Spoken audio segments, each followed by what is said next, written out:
This interview is being conducted for St John Scotland, 75 Years of Making a Difference. My name is Dr Sue Morrison and the respondent is John Ford. This is February 2022 and the interview is taking place in Balfron. Thank you very much for agreeing to be interviewed for the project. Not at all. For the record, would you please confirm your name? John Ford. And would you tell me your age? 86. Thank you very much. Would you mind if I asked you some personal questions? No, not at all. Where were you brought up, John? I was brought up in Surrey. Kingston was my school. I went to school in Kingston. And that's it, really. I was brought up from there. I suppose I should tell you, I had to go to hospital. I didn't do national service because when I was found to have a spot on my lung at a mass x-ray, I don't suppose you remember those, but at those times in the 50s, there were mass x-rays for diagnosing tuberculosis. And I was started work in London at Holborn into a big cleaning company, which was just a London company, which called Office Cleaning Services, which my father knew the family who owned the business, and I suddenly went to work there after school, after fifth year, because I wanted to go into national service and go and make a career in the RAF, but that didn't materialise because I had this spot on the lung and I was sent off to hospital on the Isle of Wight. And that is where I met my wife, who was also a patient at that time in the hospital. And I was there for 6 months. I had pleurisy, and I don't think that I was ever actually diagnosed with tuberculosis, but I was treated as though we slept on a balcony and had in the fresh air, looking out to sea.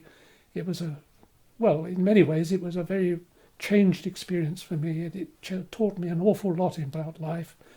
And I look back on it as a very, very important part of my life, in actual fact. And while I was there, Office Cleaning Services continued to pay me. Mind you, it was a very small salary in those days, but they continued to pay me, which was something which I hadn't expected, but they did. And I thought, well, I've got to go back afterwards because I'd been declined straight away that I was not going to be going to national service. And so I came out of hospital in 1954, and I had met my wife. We had met at the hospital and decided to meet afterwards as well because she was just coming out. But that's another story. But I'm getting lost now where we were. But that's how I was brought up, and I went to work for Office Cleaning Services for a few years, and we courted, we walked out together, as they usually say in all these old terms, which have long past now. And we got married, decided to get married in 1957, probably much against both our parents' wishes, but we did. We were both young. Ros had been quite much worse in illness than I was, but she came through wonderfully well and was actually told not to have children, but we did, and that's it. But that's another story. But the company then decided was branching out, and they opened a branch in Birmingham. And my colleague, I was working in the accounts department, and he went to Birmingham as sort of administrative manager. And within a couple of months, the governor came in and said, we're going to start up in Glasgow. And I looked around and didn't think anything about Glasgow, and I came home and I said to Ros, we're going to open up in Glasgow. And she said, Glasgow, couldn't we go there? And I said, are you serious? And she said, yes, it would be lovely. Anyway, I went back to the office the next day and said, Mr. Bowthorpe, who was the general manager, he said, you're going to Glasgow, John? And he had been in the army with my father, actually, and was rather surprised. But the main governor, the family member, came in and he said to me, go up to Glasgow tomorrow with Frank Williams. He was the company secretary. And before I knew where I was on a plane into Glasgow. And we landed in Edinburgh, actually, because we couldn't land in Glasgow, the old Renfrew airport. And this was 1960, December. And we looked around. With another chap came with me who was going to be the sort of outside man, and I was going to be the administrator. Anyway, that's how it worked out. To cut the story short, so by 1961, in April 1961, we moved up to Glasgow, and they bought a house for us in Bearsden, a lovely bungalow for us to go into in Bearsden, which was super. We had 2 babies at the time, Simon and Debbie, and I drove a van up from London. Funny stories attached to one of these things. I don't know whether they'd be relevant to all of this, but the day I was coming up, the Saturday, I went up to pick up the van to take home, and I was going to drive up on Monday after the removal people had been in, and Ros was going to stay with her mum and dad for a week with the children and come fly up on the following Saturday. And it was the day that England were playing Scotland at football, and all the Scots were all warring around London as they did in those days, and they saw this van with Glasgow on the side and started cheering me as I went down the road. And we lost, England won 9-3 that day. It was a terrible disaster. But anyway, that was a unique piece of history. That was the day I picked up the van in 1961, and that was the day Scotland lost 9-3, which is still talked about, really, but it was a disaster. But anyway, that was that. We came to Bearsden, and we settled. We had an office in Royal Crescent in Glasgow, and we set to work trying to get some work and set about it. And it was hard work. We worked very hard. And we did have, we were awarded one contract before we came to Esso. For Esso Petroleum were taking up an office, building an office block in Blythewood Street in Glasgow. And that building was one of the very first modern buildings, post-war buildings in Glasgow. See it today, it's like Manhattan, isn't it, really, in many ways. But that was the very first, and everywhere else where we were doing cleaning and so forth was very much in the old style, tenement style buildings. We did work for lots of shipping lines and things, and where cleaners had to light the fires in the directors' offices at 6 o'clock in the morning. These were the sort of things we had to do in those days. It was remarkable. I was working very hard with the business. We were doing well. We were expanding. But I think it was right at the end of the 60s, I got invited to a St John do, believe it or not, in the city chambers in Glasgow. And it was what the Glasgow committee used to call their annual function for fundraising. I didn't know anything about it. It was Mr. Gordon, William N. Gordon, who'd invited me, who had an office along the way from us in Royal Crescent in Glasgow, and he was a property developer and builder, and he got us to do some cleaning work, and so I got to know him there, and he was instrumental in telling me about the trades house in some offhand manner. We talked about that, but anyway, he invited me to this. I think it was he who invited us to this function. And it was very nice. It was a grand function, and the chairman of the Glasgow committee was a Brigadier Balharry, who was a real typical army officer. You can understand he was very, very good, but very, very formal. And he stood on the stage, and we had raffles and tombolas and everything else, and entertainment and everything. And it was good. And so I think that was either 69 or 70. I can't honestly remember that. But then somehow I was aware of St John, and I noticed that things were happening in St John, and Bill Gordon kept on telling me about it. And then he told me that we had a home, we're opening a home in Langside in Glasgow, and he was the chairman of the committee that was looking after it. And he wanted me to go on the committee, and I said, no, I can't. Then he wanted me to do some cleaning there, and I went out and had a look at it and said, yes, well, I think we can do that. And it was curtains, I think. I can't remember what it was. And he said, oh, well, I said that would normally be such and such. I can't remember the figures, but we decided to do it as a pro bono. We decided to leave it. And I said, you need every assistance you can get here. And he was full of, we're doing this and we're doing that to get this home going. And so I said, well, we'll waive the charge, forget it. And he was very grateful for that. And he wanted me then to go onto the committee, and I said, no, I can't possibly do it. Really, I've got to concentrate. Business was everything at that time. and we were really busy and doing quite well, really. And we then moved office from in 1970. We acquired the old Collars laundry business, which was where the stiff collars were all the old gentlemen who used to wear, the businessmen all had stiff collars in Glasgow at that time or before that time, and bowler hats and all this sort of thing. And the laundry was out at Annisland. There was a lot of space, so we moved our offices to Annisland and rented out the premises in Royal Crescent for a very substantial rent, which was very good for the business. So we were doing pretty well one way and another. And I don't know how I got involved to St John, but I used to go to the various functions that were on, because Glasgow was quite a powerful unit as a branch of the order at that time, quite active and really so. And I then got involved with the Trades House more than anything else, and I was invited to join the Incorporation of Masons, which I did, and I enjoyed that and enjoyed it very much, and was doing that sort of thing. That was a big interest. But there were so many people in the Trades House who were involved in St John. It was just amazing. And I, came across all these people as we went to different functions and things there. And I eventually, but I'm jumping ahead of that, but I eventually finished up at the Trades House. I was the Deacon Cleaner in 1991 and 92, which was a big job, and I look back on it with great pleasure and pride and honour that I was privileged to be elected to do it. But it was just at the time, really, that I was beginning to retire from office cleaning services.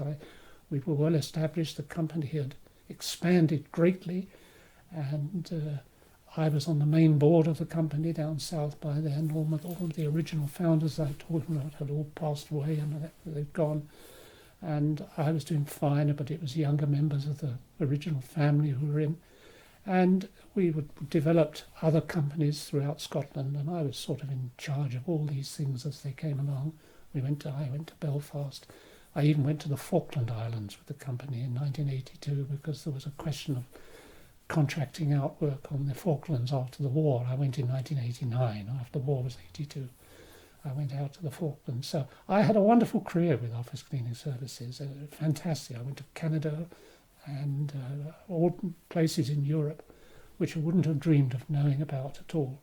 Anyway, I took retirement, and I was only 59, I think, at that time, because I thought, well, I've been 40 years with the company and I've got a pension to get, a nice pension, which was very good at that time. So I came away from there, and I then was invited to join the Scottish Civic Trust. And eventually I became director of the Scottish Civic Trust in Glasgow, which was a totally different career, but gave me all sorts of new interests, including being part of Europa Nostra, which was a European audit body for the restoration of buildings and so forth throughout Europe. And there were meetings twice a year, which I had to go to because the Scottish Civic Trust was one of the founding members of this from the early days. So I had a wonderful career. But so that's, I suppose now that was my career. But now St John, when I was asked to form on the committee, and the man who was so instrumental and I admired so much in St John was Jim Brown. I don't know whether you've heard of him, but he was the Chancellor, and he became a Bailiff Grand Cross of the Order. He had been in the Glasgow Committee, which was formed in 1962, and he served right from the beginning, and he was 10 years as chairman. He was also clerk. He was a solicitor, and he was also a clerk to one of the trades in Glasgow, and he had seen me operating as the deacon convener, generally in the Trades House. And he wanted me to join the committee, and I said, well, I'm going to retire, but when I do, I'll come on the committee. And he said, well, that's fine. And then he kindly wrote a very nice letter to me and said if Viscount Arbuthnot, who was the prior at the time, and he both wanted me to be the Chancellor, to be the chairman of Glasgow, because he was going to become Chancellor, Jim Brown, and it had been pointed out to him that he couldn't really be chairman of the Glasgow Committee and be Chancellor of the Order.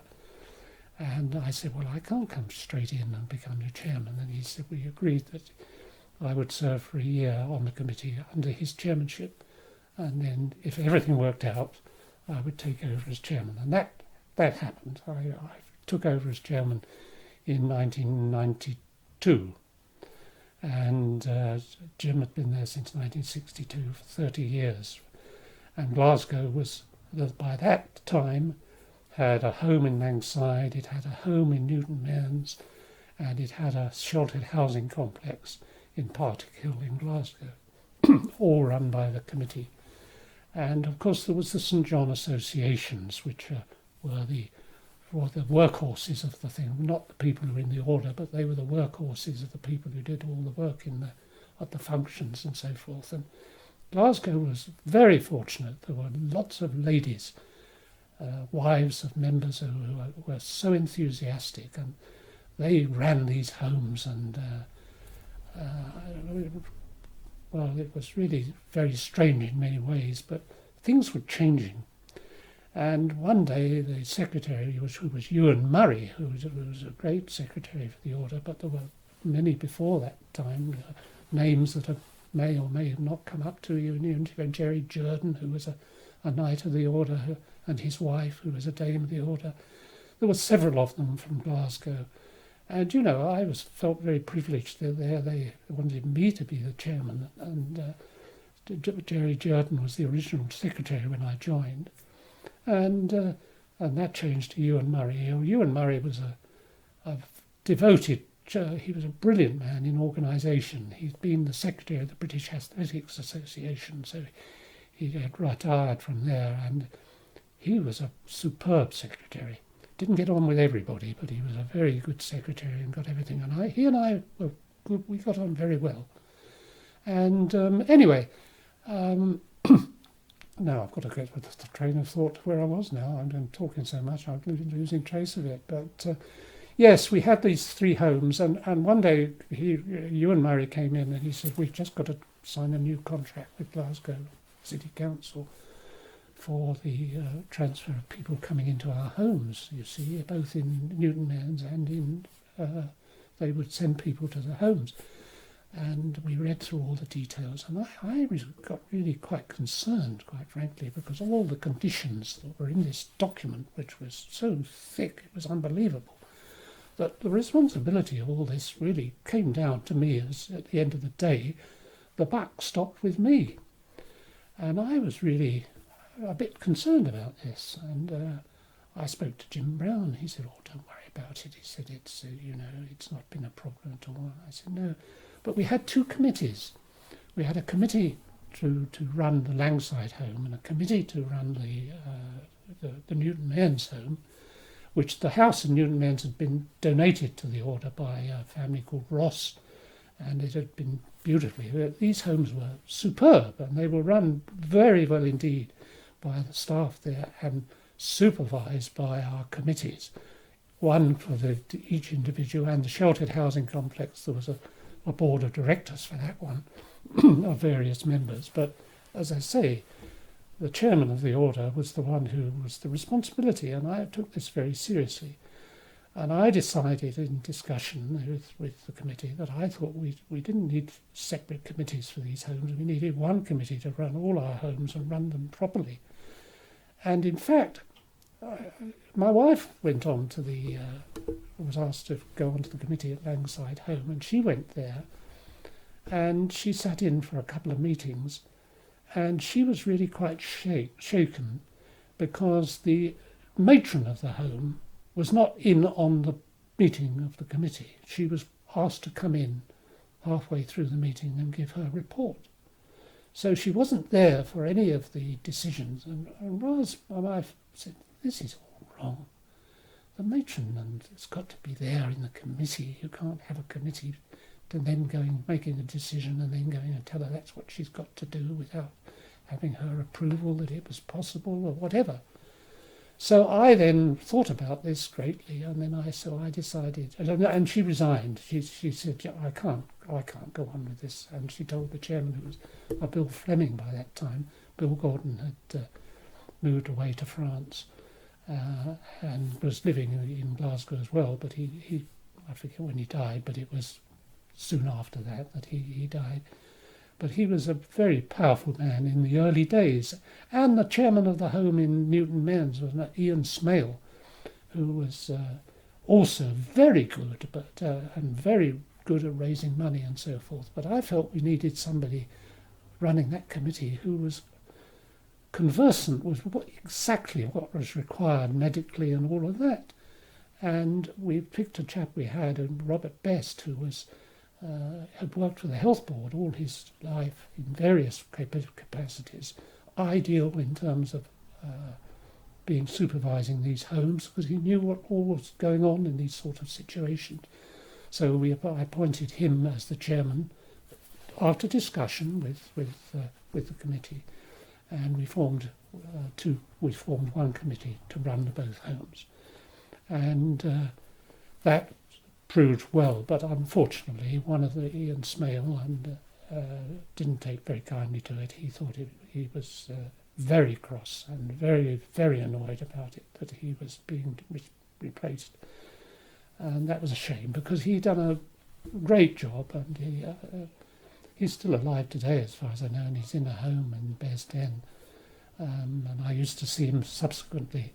We made up afterwards. I used to see him in the Western Club, because I was a member of the Western Club for many years. Still am, actually. But anyway, we made it up afterwards. That was an unfortunate period.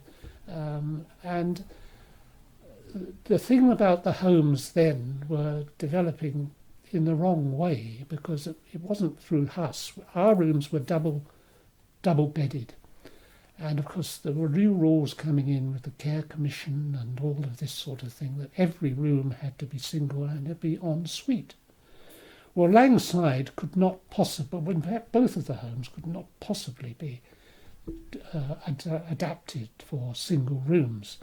So we were really in a fix. And by that time I had been asked to be on chapter in Edinburgh, and so I went through, in those days, the chapter had 3 representatives of officers of the order, and 3 representatives of commanders, and there were knights and so forth. Well, I'm not sure which one I was, the commander. I started as a serving brother in 1985, and then I became an officer in 1990 something, and then a commander in I've got all the dates, but you'll see it all in the books. And but I was a representative on chapter, I said at chapter meetings, we've really got to do something about these homes. You see, one of the reasons for this, and this is probably, I should have covered on this, Glasgow and Central, all the areas at that time looked upon themselves as individual units, and Edinburgh was really hardly involved. They made their own money. Glasgow raised its own money and spent its own money, and so did the other areas, particularly Central and Perth were very good. Dumbarton were they didn't have any properties, but they were very good at fundraising. They all were in those days. I don't know what it was, but in the 60s, 70s, people were so generous really towards St John. It was amazing. And we were separate units, and the fact that I had raised the question of the homes in Edinburgh with the chapter meeting, because I had realised that the Scottish Civic Trust was a charity, and charities were then going to be coming under a bigger ruling body in Scotland. Up to that time they weren't. The charity commissioners only dealt with England, and charities in Scotland were dealt with by the Inland Revenue, and scarcely bothered about anything, to be honest, as long as you made your right returns to the Inland Revenue. That was it. And Edinburgh didn't really play a major part in it at all, and it was obvious to me that things were going to have to change. And it was obvious to James Stirling, who was prior at that time, but I'm jumping ahead a bit, but we raised the question about the homes, and it was quite obvious that we couldn't continue we were going to have to close, and we had to get out of this because it was going to be a real problem. And eventually that happened. It wasn't through me or anything. It happened. We sold off. We managed to close down Langside. We were able to get every one of the patients, customers, clients, whatever you like to call them, well suited and placed. It was all discussed. It was all done in a very good way. There was no unpleasantness at all. And it was amazing how it happened. And then the building was left. We had a heck of a job to sell it in the end. It was an old building in Langside, but anyway, it was eventually disposed of. But and we had this one in Newton Mearns, which we could change into a day centre. When we tried to change it into a day centre for respite care for coming in, spent a huge amount of money on adapting it, and were promised help from East Renfrewshire and Glasgow to sending people, but in the end they didn't. They by that time had started developing things of their own, and we really never got anybody at all. So eventually that, after a huge expense, had to be sold off, and eventually that was sold off. And of course, without those focal points, the committee in Glasgow, and indeed in other areas, began to lose a lot of their focus in raising money and so forth for their individual responsibilities. And at the same time, OSCAR, the Office of Regulation for Charities, was coming into operation. And we had to adapt accordingly. And that was in the 90s, And of course, James Sterling became the prior. I'm pointing up there because his daughter lives up in the Bain House in here, in Ballindalet. And he had seen what was coming, and he and I, when we were going through to meetings, by that time I picked him up and going through, and I became Chancellor in 2002. And that was through James Brown. James Brown asked me to become Chancellor again in 1996, and I felt I couldn't because I was with the Scottish Civic Trust, and I declined. And but he was very understanding about it. And then a man called Joe Hills was became Chancellor, who was a very nice chap. He's from Edinburgh, and he came and did the Chancellor's duties. Was excellent. But then he gave up, and they asked me to become Chancellor in 2002. So I served from then. I decided to take it on then because really I was running down with the Scottish Civic Trust, only doing 2 or 3 days a week, really. We had got another man in to do the major work, and I was just looking after the administration. Although I was given the title of Director, I was really running down, and I thought, well, I can go to Edinburgh and do this, it'll be all right, and I could do it. So I accepted, and so I was Chancellor from 2002 to 2011, which was a long run, really. But in that time, we had to establish a completely new organisation in St John's House. And by that time, we had Richard Waller in as the chief executive. And he was excellent. He was really very, very good indeed. Up until that, it was the job of the Chancellor who had to do all these jobs. And James Brown had recruited Richard Waller and pointed out to me when he wanted me to be Chancellor that it was not such an onerous task as it had been when he was, and that's quite right. I mean, he had you've known this, he was the Chancellor when they sold the hospital in Aberdeen. I mean, you may have heard about that now or not, but the Aberdeen hospital was sold for a considerable sum, and we were able to have a lot of money in the bank. And it was James Sterling who had the idea to help Mountain Rescue. And it was he said we should get into that, and we did. And Richard Waller was very good at all of that. From all the time that I was Chancellor, we were really buying more vehicles for the Mountain Rescue teams all over Scotland, and it was an exciting time. But the St John associations had been done away with, and they were all members, and that didn't go down well with some of the people in the St John associations. And I had to go round to a number of the areas to explain why we had made the decisions that we had to make in ruling and administering St John's from Edinburgh, and that all the branches had to be satellites and reporting into, and the money all had to be kept in one source. And that was very hard for a lot of these branches, very hard indeed.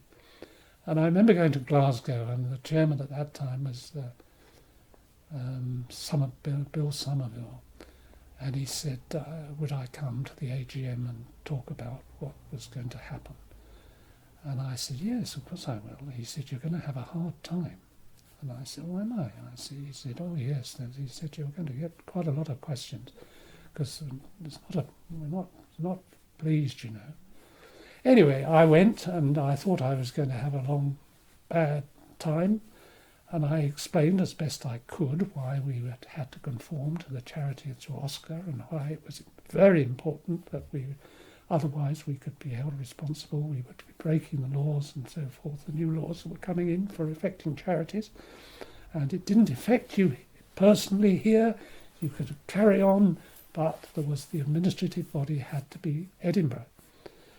And there was hardly a question. They took it without, a few clarification questions, but there was no aggression or whatever. There was nothing that really upset me at all. And it went off fine. And that was, I can't remember exactly when that was, I suppose early 2000s that was happening. And I came over as Chancellor to talk to them, and I went to various places to explain these things. And James Sterling and I, perhaps I would modestly say we were a good team. We worked well together. And he was a very good prior, was a very hands-on prior.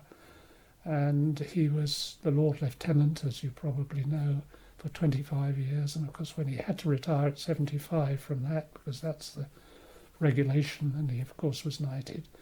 But he was he was just down to earth with things, enormously popular with everybody in St John, and he was absolutely first class. And it was a privilege to serve under him. But he then was packing up, and he said, we've got to find a new prior, and that was our task. And he was looking around, and we talked about it, and he had a recommendation from London about Sir Malcolm Ross, Sir Malcolm Ross was, I don't know whether you know about Sir Malcolm Ross's career, but it was quite an outstanding one in terms of he was Prince Charles's secretary and royal. He had an incredible career in the royal households, and I think he was the principal organiser of Princess Diana's funeral, for instance, in the background. He was really very, very well qualified, and he was already a member of St John in England.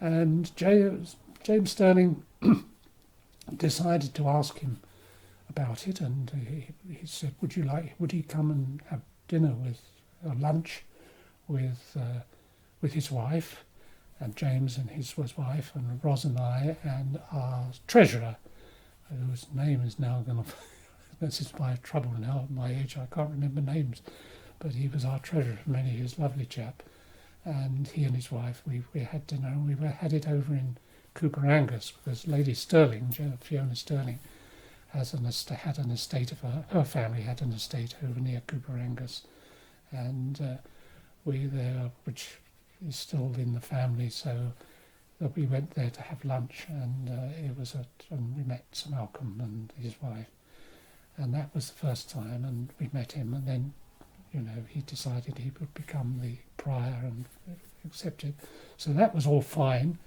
But James said to me, now look, you'll probably want to retire soon from here, because I'd done 9 years, and nowadays it's a 3-year term really to be Chancellor, but I'd been there all that time. So James Sterling, because there were no James Brown earlier, because there were no restrictions in those days on the time people served, but quite rightly. And then of course there was the Grand Council of the things, but that was a high point. But that's another story. I could perhaps mention that in a moment. But Sir Malcolm, I went down to one of the installations of the Knights and so forth, which were always held in London, and mine was in 2004, incidentally was at the same time that James Stirling was being made a Bailiff Grand Cross at that time by the Duke of Gloucester.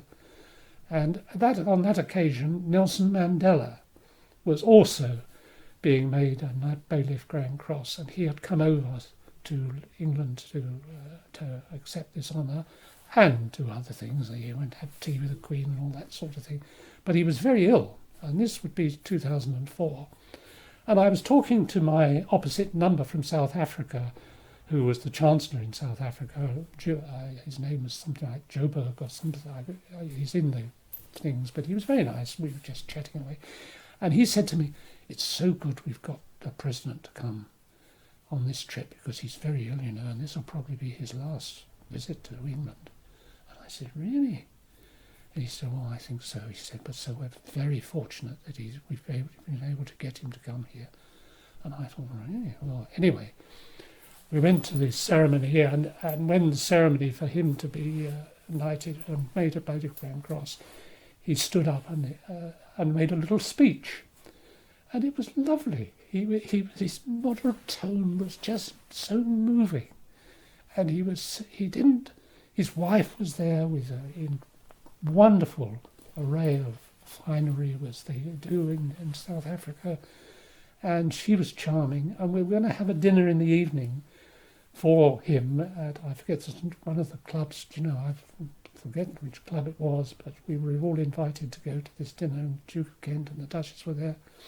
And Nelson Mandela was going to be there, but he couldn't come. He was overcome with the afternoon was too much for him, and they decided he would be better resting. But his wife came, and the ambassador from South Africa was there. It was a lovely occasion. I suppose about 40, 50 people were present, but it was very nice. And the Duchess of Kent was in the reception area. I remember speaking to the Duchess of Kent because she was patron of Scottish opera. And strangely enough, in the week before, we had been to an opera. We used to go to the opera quite a lot. Haven't been for years now, but we used to go. And we'd been, and I said, "We've been to the opera." "Oh, I'm so pleased to hear that," she said. And we had a little conversation about Scottish opera, which was lovely. She was charming.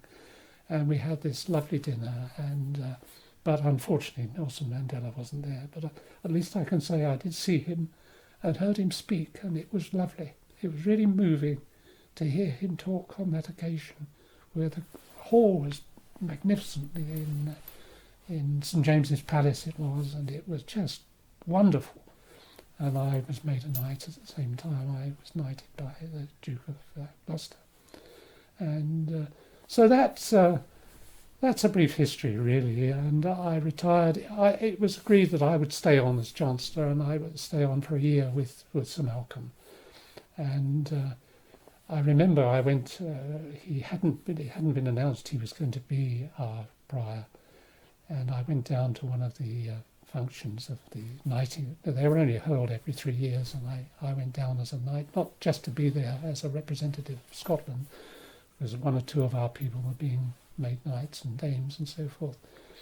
And Sir Malcolm was in the congregation of the church for the service as we went out, and I remember walking out, looking over at him, and he winked, and I winked at him, and that was a nice moment to think. And then he came on, and when I retired, he did write a charming letter of thanks to me, and which was very nice. So that was really my career, and since then, after that, that was 2011. I'm still involved with Glasgow, and my successor was Douglas Dow. Have you been to see Douglas Dow at all? He was Chancellor after me, and he's Dumbarton, and he knew Catherine Liston very well, and he goes to all the functions there, and he's chairman of Dumbartonshire now, I think, and so that was an interesting. The other thing which was of great interest and a wonderful experience during that term was the Grand Council was held every 2 years in different parts of the world for the different places, and the prior always went with the chief executive. But in 2005 it was held in Edinburgh, and it was a massive job to organise this, as you may well appreciate. People coming from Australia, New Zealand, Africa, America, Canada. The priors were all coming, and the Grand Prior at that time, the Duke of Gloucester is the Grand Prior, and then the Lord Prior is the leader of everybody. And Sir Malcolm Ross eventually became the Lord Prior as well, down south after he turned his term here. But the Lord Prior at that time was Eric Berry, who was from Canada. And anyway, we had this function, so it was 4 days in Edinburgh, and we were in the Roxburgh Hotel. And the Wales came, and England man was somebody Jenkins was the who was a former Lord Mayor of London. He was the Prior of England, and we had to organise this, and James and Fiona and ourselves, we all had to get sorted out. I didn't attend the conference, but I had to look after all the administration affairs that were going on all around, and taking the ladies or partners on various things. And we went on the canal to the Four-Goat Wheel, and they went to the Royal Yacht Britannia and things, all these sort of jobs and things. And we then had a big reception at the end in Edinburgh Castle, and it was a wonderful occasion. And I look back on that, and I used to sort of have, when the meeting started in the morning, I had to point out all the day's duties and point out the fire escapes and all this sort of things, and be on hand when the luncheon was on, and saw that everybody was being looked after and all that sort of thing. So it was a wonderful experience, and I look back on that as one of the highlights, because the people were really so nice, and we finished up with a service in St John's Kirk, which is along the along Princes Street, with the Episcopal Church, and the prior of the order was the Bishop of Gloucester, and I can remember talking to him. He was really very nice, and I had to read one of the lessons in the service, and then there was a man from Malawi who did really the second lesson, and a lovely experience to have, which I can look back on as a wonderful experience, really. So St John, I like to think I put a lot into it, but I got a lot out of it too, in the experience and things that I was able to go to. So really, that's about all. I think I could expand on other things, but that's, roughly speaking, I hope that's enough to start you off anyway. Thank you very much, John. That's fascinating. Apart from the challenges that Oscar brought along with it, and the Care Commission, what other challenges would you say took up a lot of your time?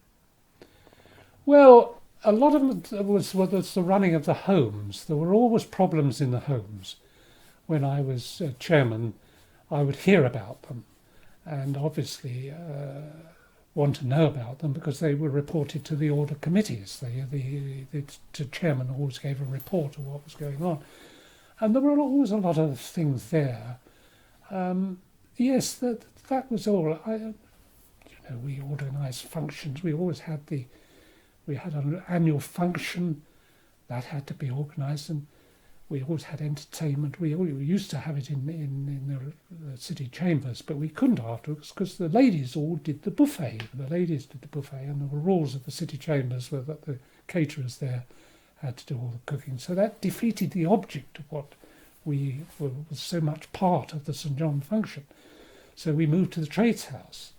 And of course I was very involved in the Trades House. And in fact, I had been Deacon Convener by then, because I was Deacon Convener in 1991 and 92.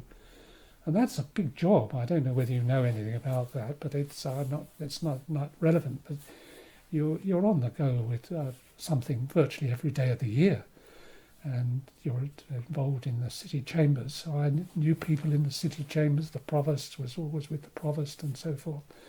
And so we went to the Trades House, and we had some wonderful occasions in the Trades House, but they were big functions and big money raisers. But time went on that it slowed down. We used to have the place packed, but then after a while, the support began to tail off, and we had to keep building it up and all, building it up.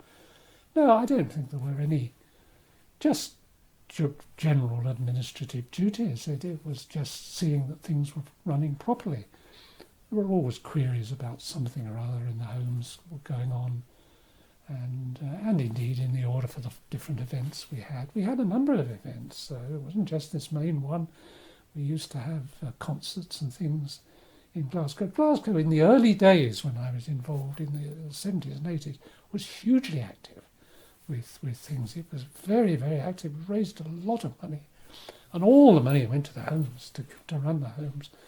None of it went to Edinburgh. So you can understand when all these things changed, what a wrench it was. But it's all smooth and it's all working very well now. But there were a lot of queries during the changeover. It was quite a challenge. And I just played a part. It was the prior's responsibility. And he played his part. My goodness, he did. He was superb. And there were the Torfican services, which were wonderful occasions.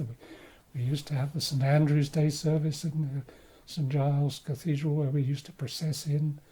So there were so many nice things about it. But no, I was involved in it a lot, all the time, really. There was something for St John all the time going on. Hope that answers the question, but I don't know that it does really. But anyway. You mentioned that fundraising was much easier in the 60s and 70s. Well, it appeared to be, yes. Why do you think that changed? Well, I think, well, Mrs. Thatcher. Now that's. Well, you think I'm being facetious. I'm not. The whole atmosphere changed, I think. I think that's how I would describe it. The whole atmosphere changed in business. I was very much involved in business at that time. And, everything got tighter. Everything got tighter. Money got tighter. People didn't pay quickly. People delayed paying. There were new rules coming in, which were brought in. I quote one, which is such an irrelevant, but business cars weren't taxed on individuals until the Thatcher regime, and I'm not complaining about that because they should be, and they are now. But all these things were coming in, and I just feel that people were not so generous. It just so happened. I think things were tighter. I think the pressure on everything was the result of that, and I don't think fundraising has not been easy ever since that time. I'm not saying it was easy in the 60s or 70s. All I'm saying is that people were generous and people were pleased to go out and try and get money in for good causes and so forth.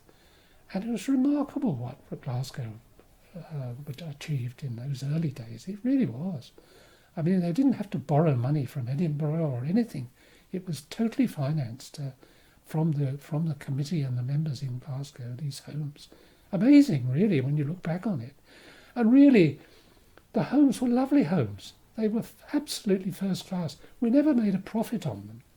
And I remember one time, I think when Sir John Shaw was the treasurer in Edinburgh, and in the handbook, he said he wrote a report, which we felt was a bit rough on the volunteers. He said, you've got to raise money, you've got to make profits, and you've got to get the money we can't afford to have these losses on the home.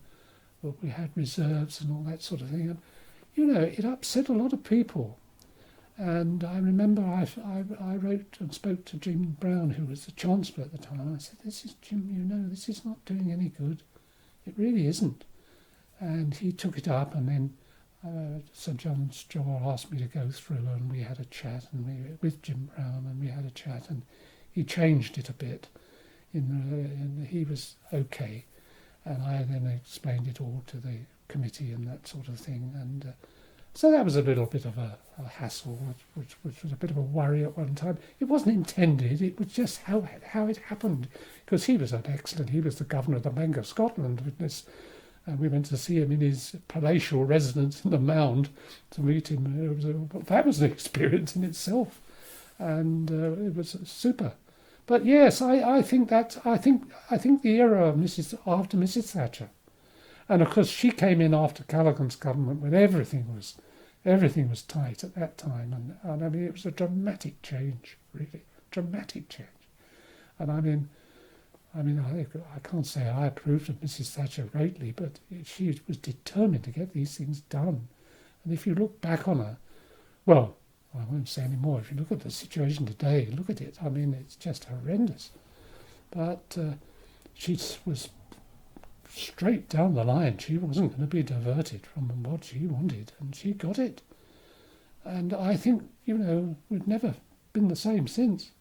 I don't think so.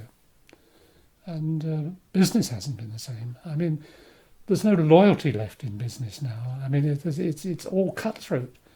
And I had customers, or the company had customers all over Glasgow, of friendships that were built up that are still there today. I see the obituaries in the Herald every day. I have the Herald, and very regularly I see a name who used to be one of my customers, or I used to know through business and so forth.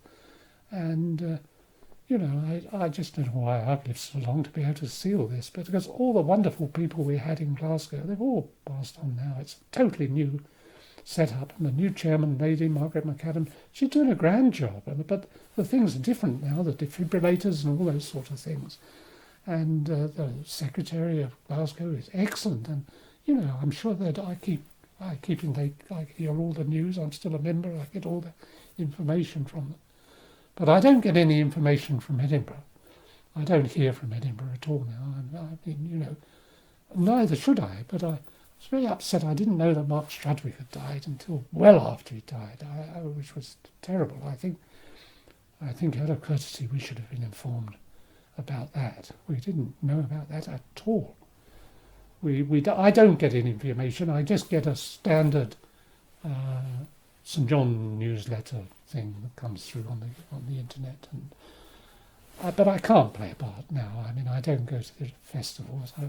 The last one I was going to, I had a car crash on the way, believe it or not, which was in Glasgow, and it was a real disappointment. I was going to one, it was 2015, and a car came out the side and crashed into me, and so the car was a write-off, but I wasn't hurt, and nor was the other driver, but I was entirely blameless because it was entirely his fault. But I didn't get to the festival, and I'd supposed to be duty on the communion and so forth, but I managed to get a phone message through to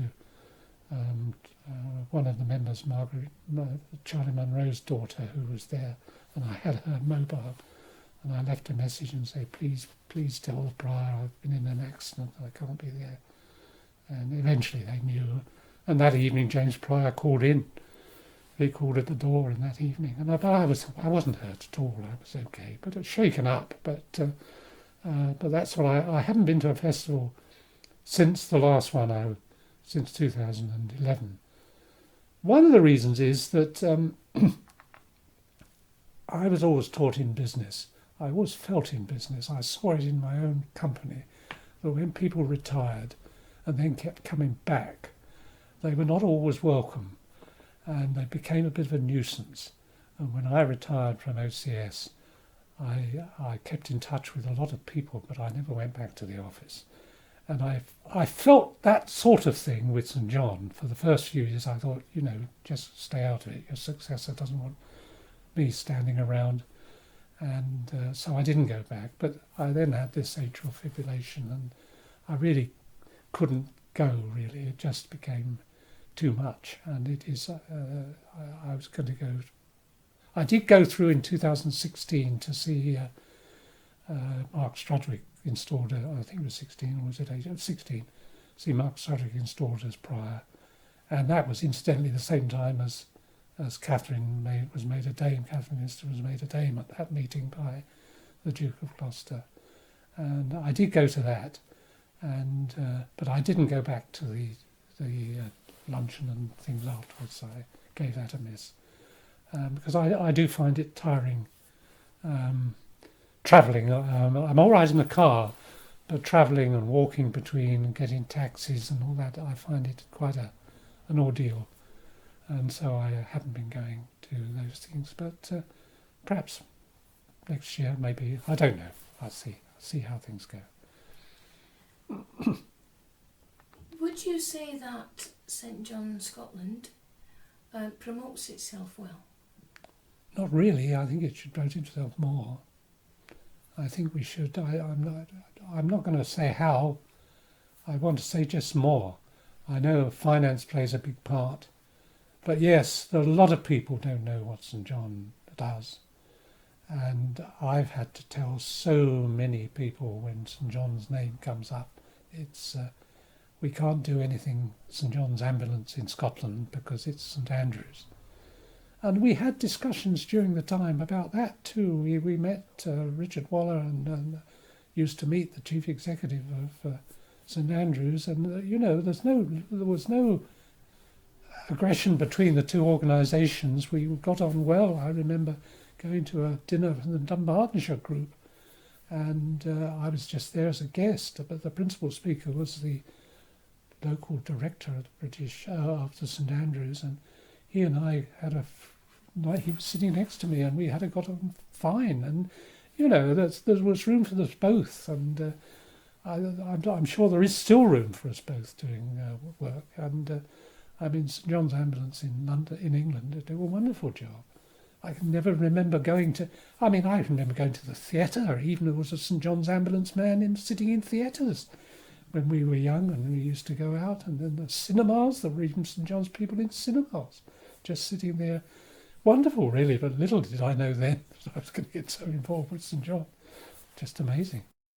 An issue that has been raised by some of the respondents to date is the ratio between males and females, particularly on the committees. What are your thoughts on the gender ratios?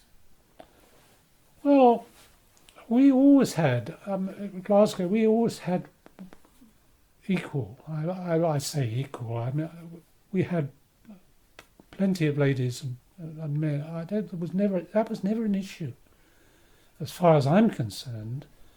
In fact, the ladies in the early part of my time with St John were the lifeblood of the thing. It was the ladies who were really doing all the work, and the men helping. But the men were still all working. But the ladies. Marjorie Matheson, I don't know if that name's come across at all. She was a dame of the order, and she lived in Langside in Glasgow, a lovely area, had a big house.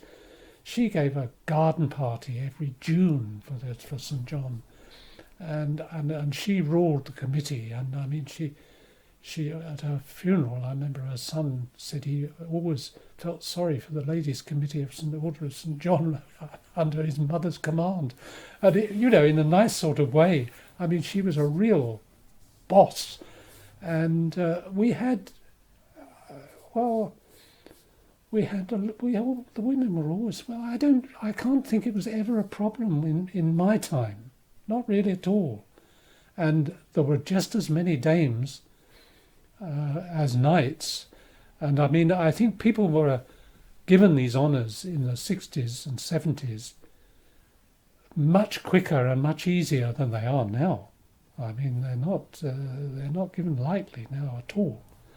And but some of the ladies' committees from the 60s, they've all passed on now, but there were an awful lot of dames in Glasgow who were all real hard workers, but they quickly rose to dame, which was, looking back, probably a bit too quickly. But that's not a criticism. It's just what happened in those early days. See, I've got photos there of St John, which a man came into my office in the Civic Trust once. One of my friends, he said, "I found this in a book he used to do some renewing of book covers and things like that, and he said, I had a cover book, and he said, I found this photos of St John function in Glasgow in 1950, and I've got he said, and the names, I've got it there, you can see it if you look at it, it's amazing. Sir Archibald Murray was the Chancellor, and the Marquis of Aberdeen. I mean, the names in the early days were really, the top brass, as it were. And yes, but no, there were always, in answer to your question, no, I don't think it was ever a problem in my time or in Jim Brown's time, because there were always ladies on the committee, and probably I would say more ladies than men, quite frankly. If I look back on it, I think there were.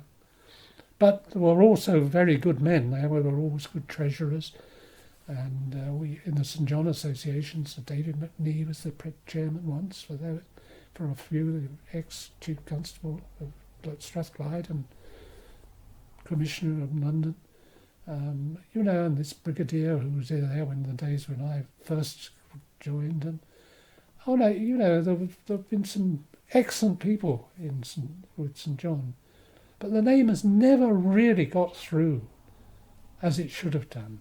Never has, and I think we're all responsible for that. But it doesn't get enough publicity. No, it doesn't. Really doesn't. You mentioned that St John's Scotland now are heavily involved with CPR and defibrillators and patient transport. Mm-hmm.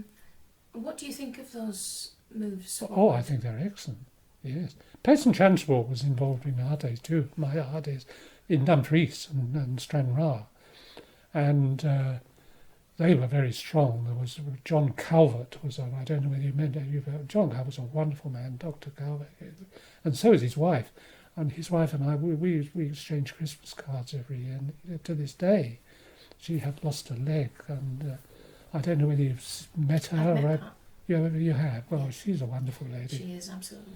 And he was too. And I remember before I was chairman of the committee, one of the AGMs, I think Jim Brown I think he was chairman, and he got John Calvert to come up and talk about care. Well, now, how would you say about this? The term has just gone from me now. Palliative care? No, palliative care, exactly. Sorry, that's exactly it. John came up, and that would be in the 80s, something like. He came and gave us a talk at the AGM on palliative care, which he was promoting down in Stranraer at that time. And that's the first time I met John. And him dying was just awful. I mean, he was in the prime of life, and he just went. It was awful. It was terrible. And, terribly sad. And John, he was the hospitaller, and of course he devoted all his time. He went to Jerusalem and went to the hospital, and wonderful chap. And so was Ian, one after him. And, Wallace? Wallace, yes. Ian Wallace, so was he. Yes, Ian Wallace. Of course, he was at Torfeacon as well. And, I used to go over there. He was a splendid chap. He was a surgeon, of course. And, I think the defibrillators and transport. I don't know how the transport is going on. It was getting going in Dundee with Bill Spence when I sort of faded away. I don't know how that's gone since then. I don't know. But, yes, the patient transport was an excellent thing. And I mean, Stranraer did a wonderful job with that. Wonderful. So, yes, and defibrillators, well, today they're worth a while, aren't they? My goodness. Yes, I think wonderful. Absolutely excellent. Some of the respondents have talked about how money is being spent locally, given to local charities, local campaigns and things like that. Apart from the homes that you were in charge of, how else did Glasgow spend its money, or did all the money go to the homes? Well, the money virtually went. We always gave a contribution to the hospital in Jerusalem every year, which was expected of all the areas to do that, and of course we did that. But no, everything went to the homes. I mean, there was no, and we never made any profit in the homes. I mean, there was a loss. But you can make figures tell you anything, can't you? Really, at the end of the day. But it was, we lost. We never made money. We were never really in surplus, hardly at all. But we did have some reserves, and we had bequests, of course. We had some large bequests.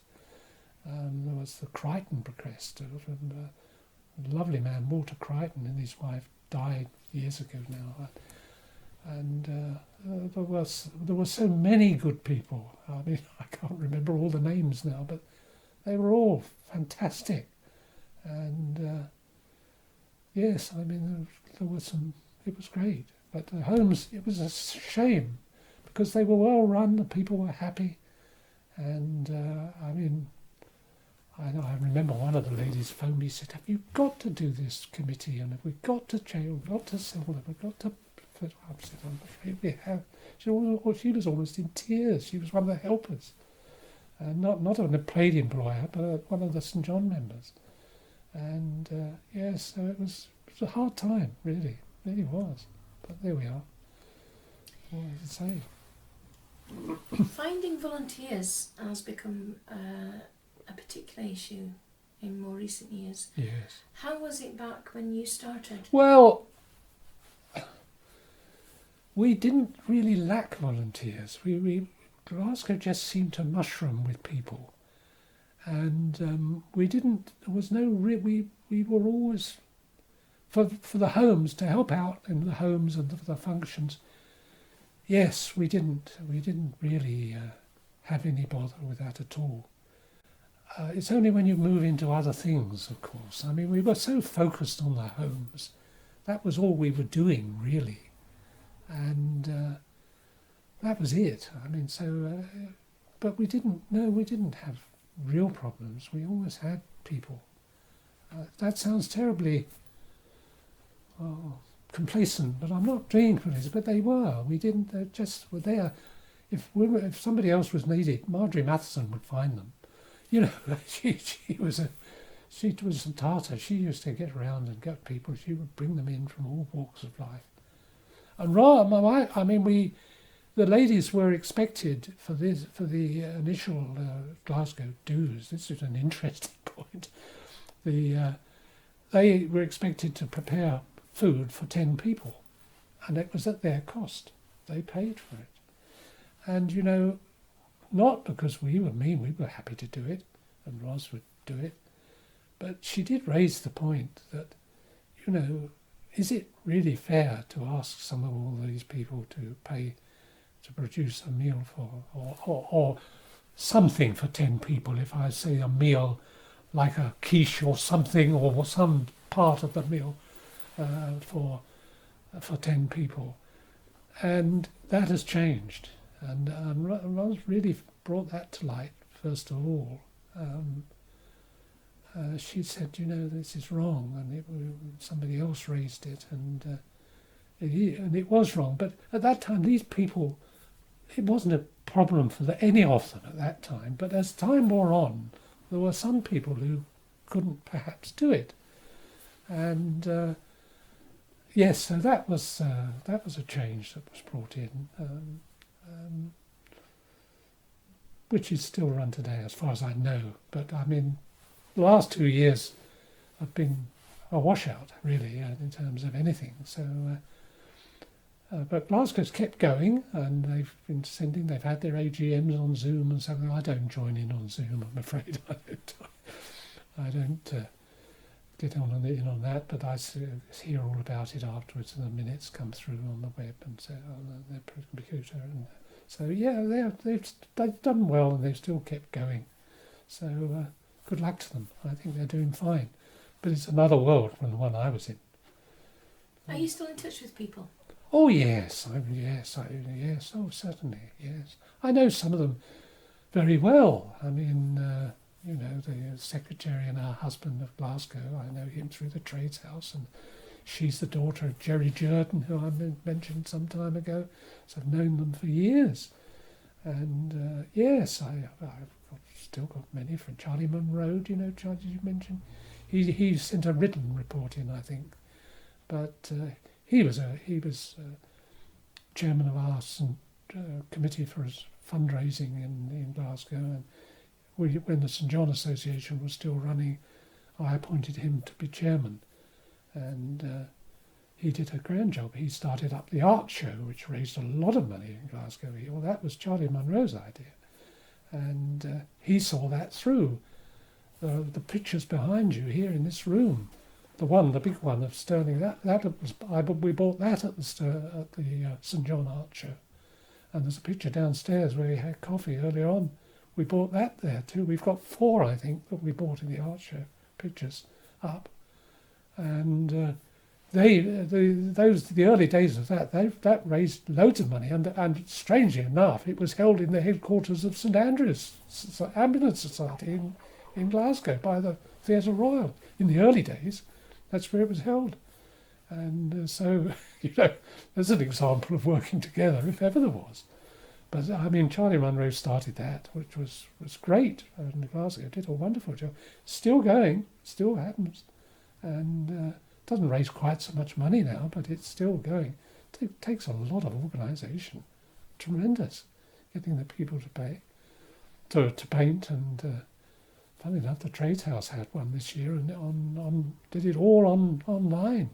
And they made over £10,000 by artists, people in the Trades House who painted, and they were all put up on display on the web to see. But apparently, I mean, we didn't get involved in it at all, but they made £10,000. So somebody knows how to do it. How would you say that St John Scotland has changed since you were first involved? Dramatically changed. Dramatically. Could you talk me through those changes, please? Well, the changes, it was just a Glasgow, it just seemed to me to be a Glasgow organisation. And as I tried to tell you earlier, all the branches were individual setups. And, they ran their own show. But things had to change, and of course it's totally changed. So that's yes, I mean, that was a tremendous change. And even the mountain rescue was a big operation and a big change, a massive change. And that's seen its day, and obviously now the defibrillators, great. So yes, they're the changes. And the whole administration of the thing is so different than what it was. In my view, anyway. I mean, Richard Waller was the first chief executive, and of course he retired, and I think he had a bit of a raw deal, but that's behind. That's not really for publication, but I think he was not fairly treated, really, in the end. And of course there's Angus Loudon there. Now I don't know Angus Loudon at all, and he was brought in by Mark Strudwick, of course, an ex-army colleague. And so yes, it has changed very much so. There's one person in Edinburgh who I don't know if she's still there, Janet, who used to do the accounts and things. Can't remember her Christian name, surname. Janet, she was there for years, and I'm sure she's retired now. But I saw her when I went through to Mark Strudwick's installation in the Canongate, and we were met up in St John's House, and I did see her for a quick chat.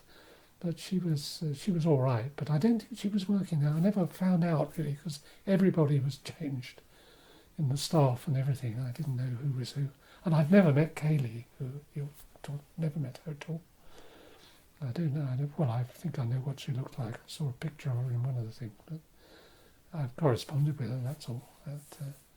So I'm not involved now, and I don't want to be honest. I've done my time. And, I think I've learned to stay away from it all now. And so there we are. I think I'll just bring it to a close now, but I would really like to ask you, what is your favourite memory of being involved with the Order of St John? Well, there are so many. I suppose seeing Nelson Mandela was probably one of my key memories of being with St John. And meeting the people down in London in Clerkenwell, the Honourable Bruce, I forget his Christian name, he was being knighted the same day as I was. And I've since seen him on television. So he's Lord Elgin's son, the Robert Bruce family of, all the way back. And I see Lord Elgin in another organisation, and I don't see him now because he's 96 now, Lord Elgin. But I see his son, who appears on some of these royal programmes as a commentator and sort of a speaker. But he was knighted at the same time as I was, and I remember having a talk with him in the reception afterwards. Yes, but the memory of seeing Nelson Mandela addressing the hall was a special memory, really amazing. Yet one of the highlights for Glasgow was we always had a service in October, at the end of October, in Glasgow Cathedral for St John. And Dr Morris, who was the minister at the time, who was a Order of St John, chaplain of St John, and worked with St John a lot. And he was at the cathedral for a long number of years, as you may or may not know. But we always had this service, and as chairman, I always read the lessons. And others, chairman before me, it wasn't just for me, but when Jim Brown used to read the lessons. And Dr Morris always made it so clear that the morning service was for the Order of St John, and he welcomed individuals. He went on to welcome Captain James Brown, Chancellor of the Order, John Ford, Chairman of the Glasgow Committee. He would make these announcements, and it was a special occasion, and I've always loved Glasgow Cathedral. I'm an Episcopalian, if you talk on, so I'm not a Church of Scotland. But the Church of Scotland service in the cathedral is almost still Anglican style, really. They say the creed and things like that, which you don't do in many other Church of Scotland churches. And this was something special. And it still happens. Well, it did happen until